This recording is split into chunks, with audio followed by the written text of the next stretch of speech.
Well, Xbox. What do you have to say for yourself? I don't want to do this no more. Okay, in all honesty, this should not be a surprise to anyone who knows anything about business, the current economy that we are in, and just Microsoft in general. I mean, look at Microsoft Office and how that subscription is priced and handled. The moment Activision was bought and finalized, it was very clear prices would continue to increase, especially with sales being super low and Game Pass growth having all but stopped, such not reaching the levels that Microsoft has wanted since they started this little subscription service. It's been reported for a few months now that Xbox is all but gone and it's basically Microsoft Gaming, especially again with the purchase of something like Activision. I mean, I'd wager some money that Nadella himself wants to see some returns after giving Phil basically $100 billion to spend on all these gaming companies, and he does not give one single F about how players feel or what we say online or anything.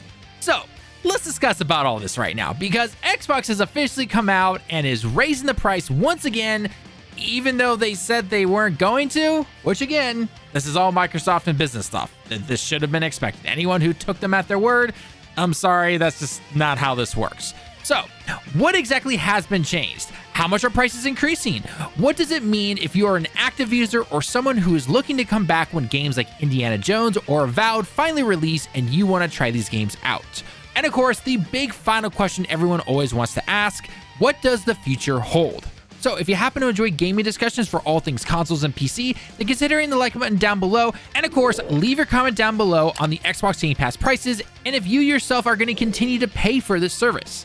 I'm Tallen with Direct Gaming, let's go ahead and get started. Now, when looking at all these new changes, if you're someone who does not keep up on gaming news or someone who has anything that is not Game Pass Ultimate since day one, then you might be looking at all these changes and kind of be a little confused. Heck, at first glance, I was confused myself, and this is coming from someone who watches all things gaming news and everything. So that's not a good sign right there. Plus, for the first few hours that all this news was releasing, lots of articles were being posted that have wrong pricing information, what level of the subscription provided what, and obviously much more. So a lot of things had to be edited, but those things are still showing up when people simply search these things, meaning that a lot of people are going to be confused about what actual information is right and which was not right. With all of that, let's go over the details from Microsoft's own website and what they provided to us today. To make this as easy as I possibly can, let's go in the order from cheapest to most expensive. First up on the list is Xbox Game Pass Core, which used to actually be Xbox Gold, which, if you happen to remember, basically provided you with the ability to play online. However, with its current iteration, it's going to not only allow you to play online, but it will have 25 selected games free to play for you, which is not the full library that other tiers will have, and of course, have some member discounts. This also means that there's going to be no day one for new games, meaning that you'll have to either upgrade or simply buy that game if you want to play it. This will run you about $10 a month. However, the yearly price has been upgraded to about $75, which is up from the usual $60 that it currently is right now. Next up on the list is actually something new called the Xbox Game Pass Standard. This is actually replacing Game Pass Console, which we're going to cover here in just a second. This option is going to include most of the games that you'd expect from Game Pass, meaning all those backlog games that we've had for a while now are going to be available to you. Combined with that, it also has online multiplayer and of course the member discounts, just like we mentioned beforehand. For this tier as well, there will be no day one for new games, meaning that you're either going to have to upgrade to a higher tier or simply buy the game if you want to play something that comes out that is brand new.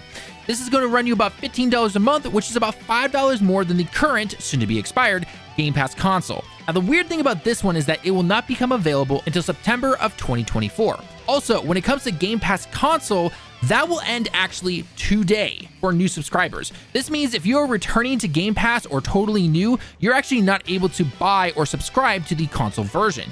You can only do Core or Ultimate as of right now, meaning there's this awkward 2-month period until Game Pass Standard will become available if you're someone who wants that particular option. Rounding out the tier list are going to be the higher ones, which is the PC Game Pass, which will have a price increase of $12 a month, up from $10 a month. Nothing's really changing. You still get everything that you've gotten beforehand. And finally, of course, the Ultimate version, which will increase to $20 a month while keeping everything that you'd expect. All right, so those are the basic tiers. Are you still with me? Now let's go into some extra small details that are kind of on the side. As stated before, Game Pass console will be going away today as of July 10th, 2024 for any new subscriber. However, if you are currently subbed to that particular tier, and you can stay sub to it as long as you keep your subscription going. If at any moment though you let it run out, you cancel or leave, and then try to come back later on, tough luck. Xbox has said, nope, not working anymore. You will then be forced to get one of the other options. Things like cloud gaming are not available to you. Those are only available to the PC and the Ultimate Edition. If you happen to be someone who's been sticking around with Game Pass for over the last year or so, then you might have heard the term stacking your memberships. For those of you who like to stack their memberships, aka buying cheaper versions of Game Pass you might find on sale or in other places, then you will only be able to do that up to 13 months starting September 12th of this year. However, if you have more stacked as of right now, so say for example you've got 30 months worth of Game Pass stacked due to gift cards or whatever, then those are going to be unaffected.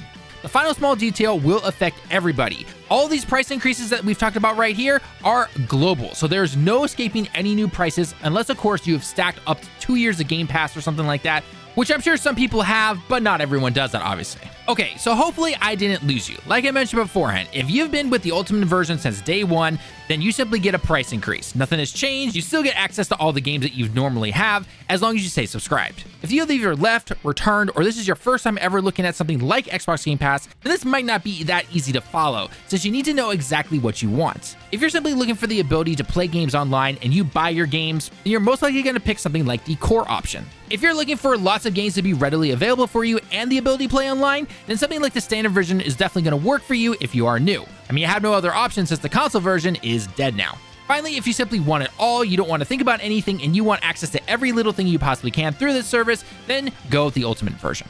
I said in the beginning of the video that these price increases should not be surprising at all unless you actually believed Microsoft when they said no increases after buying Activision. With the current economy inflation, which is actually just companies nickel and diming their customers, and what Microsoft has done over the years, it really should not be a shocker. I mean, this is very similar to Adobe and what they have done with their programs like Photoshop and video editors. This is not even the first time Microsoft has done something like this. I mean, look at the pricing for something like Microsoft 365. This is not exactly consumer friendly. You have to remember that the average consumer does not look at this stuff or research any of this. They see something they want and they simply decide to buy it, even though it means they're paying a lot more money for something that they don't actually need. So now, for something like Game Pass that has only been around for a couple of years, Microsoft's going to have to change some of the way that they market things and simply how they label things. I mean, for starters, they are definitely going to have to add the with Game Pass Ultimate next to every single new game coming out in the near future. As recent as the summer's Game Fest and the Xbox Showcase, all games showed from Xbox and Microsoft had the text Day 1 on Game Pass. Well, now they're going to have to change that to say Ultimate because both Standard and Core do not include Day 1 new games. This has been Microsoft's big marketing for the last couple of years, but with the staggered growth of Game Pass, since new members seem to be rare, they're really going to have to find new ways to get people to actually upgrade and pay for those higher tier subs. And that's going to be really tricky, especially in an economy with higher inflation and harder economic times for the average person, which unfortunately means they're probably be raising the prices even more to those who are already at the Ultimate level. I mean, this tweet right here says it all basically. Now look, I know some of you are not going to want to hear this, but this form of service is not a long sustainable one. In a perfect world, yes, it absolutely can be. Something like Game Pass should be amazing for players. Gamers get to play and try out new games, and then for the ones that they like, they go out and they buy the games to support developers and thus allow those developers the ability to make even more new games. Try new things out, and the cycle continues. However, over the last couple of years, that has not been the case. While some will buy games to support their favorite developers, it's become a meme at this point that Game Pass subscribers don't usually buy games. Which, especially in this economy, I 100% understand. I've said this many times when it comes to buying games. Do your research. Wait for sales if you have to, especially with the way financials are. And of course, buy when only you can. But when some of the top comments and trailers for games is, I'll just simply wait for Game Pass, or it's not on Game Pass so I won't play it, that hurts games and developers. I'm not talking about the publishers and the big companies. I don't give two Fs about them. I'm talking about the people who actually make these games. There is a reason less and less games show up on Game Pass from something like third-party publishers or even other indie developers. It's a ton of lost revenue because they know people will not go out and buy the game if they actually end up liking it. I mean, heck, Game Pass used to be a very positive talking point for games and especially smaller teams, but now it's kind of a sore spot depending on who you talk to. Heck, teams and developers are being let go at a faster rate than we've ever seen in quite a long time. Yes, some of that is obviously due to 2020, the overhiring, and companies refusing to allow things to level back out and only care about the line going up. But when you see a team like Tango Game Studios, which used to be under Microsoft, get shut down after making a game that won them tons of rewards, which of course the Microsoft heads claim that they want, then what more can happen? It's on Microsoft that they shadow dropped Hi-Fi Rush, of course, with no marketing. It did well in the player number wise, but in sales wise, it didn't do that well. Heck, I would bet that we actually see another price rise for Game Pass after Call of Duty comes out, because Microsoft, I am calling right now, is going to lose a ton of money now that that game is on day one Game Pass. I mean, let's be perfectly honest here. A lot of people are not going to pay over $100 to keep Game Pass alive just to try this game out once a year and be done. Most are probably going to pick up Game Pass for a couple of months because it's a lot cheaper than paying $70, get their fill of the game, and then simply cancel. I mean, we've been seeing that already with other games. Heck, one game I'm super worried about is Indiana Jones. That game looks really cool, but when it releases, it needs to do well in sales, and it can't just simply be under Microsoft's, oh, how many players did it drive and how many people have tried it on Game Pass? Because guess what? This is a brand named game. They need to make money when dealing with other companies like Disney, otherwise there are going to be no sequels or other games. I mean, like I said before, I don't give two shits about the billion-dollar companies, but if the game turns out to be good, but it doesn't sell well, then guess what? We're not going to get more sequels or other projects, and that is what really sucks. One game I always look at that got a huge boost from its second chance is the first Uncharted game. Now, obviously the first Uncharted game was not bad or anything, but it wasn't exactly the greatest, and it doesn't exactly hold up in this current day and age. The second game, however, though, damn, what a game. I mean, Uncharted 1 just kind of went from, yeah, it was pretty good, you know, kind of your 8 to 9 out of 10, not too bad. And the second game went to winning awards and just being amazing. It's easily my favorite in the entire series right there. But guess what? It's because not only did Sony take a chance on it, but the sales are actually pretty good for the first Uncharted. And guess what? The second one blew it out of the water. Unfortunately, in this current economy, I think some people have forgotten that giving a game a second chance or supporting an okay game can lead to development of masterpieces down the road. Again, I know within the current economy that we are in, not everyone can buy a game day one, you have to wait for sales or anything like that. I 100% get that. As someone who works full-time, my time is limited as well, and I can't buy every game that I would personally want to.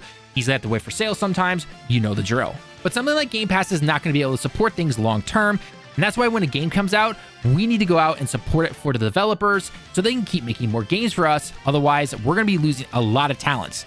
I mean, we kind of already are, unfortunately, but hopefully you know what I mean. Now, I know this ending was not exactly positive, but I really do wonder what's going to happen over the next 12 months. Will Ultimate subscribers keep paying as the price keeps going up? Like I said before, this price increase is not the last one. This will keep going up over time, especially if Microsoft keeps losing money compared to what they've made in the past. Are people going to drop Game Pass, or are they simply only going to return when a single game comes out that they're interested in and then cancel right afterwards? Are players going to start buying games again? We'll have to wait and see. I mean, with things like the Steam sale, you really can't lose on that one, which, by the way, ends in a couple days at the time of this recording, but we've also got the winter one, so you've got some time. So with us reaching the end of this video, this is what I want you to do. Leave your comments down below. Let's have an honest conversation. Do you think Game Pass is going to be the same way it is right now in the next 12 months? What about in 2 years? Do you think people are going to start buying more games? What are your overall raw thoughts and opinions right now? Leave all your comments down below. I will try to reply to as many as I possibly can, and like I said before, let's have a conversation. With that being said, I think I'm going to leave it here. If you want to talk to us in person, however, though, join us every weekend in the evening around 7 p.m. Pacific Standard Time, as we are live here on the channel on both YouTube and Twitch. Links will be down below.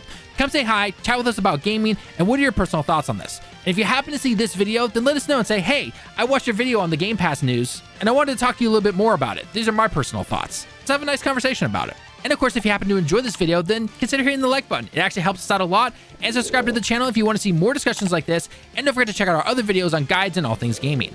I say it at the end of every video, and I truly mean it. Thank you so much for watching this video. It helps us out a lot. So I hope to see you all in the next one. With that being said, I've been Tallen with Direct Gaming. I sound like a broken record, but I'll say it again. Thank you so much for watching the video. I hope you have a great day and week, and I can't wait to see you all in the next one. Until next time, everyone, John A.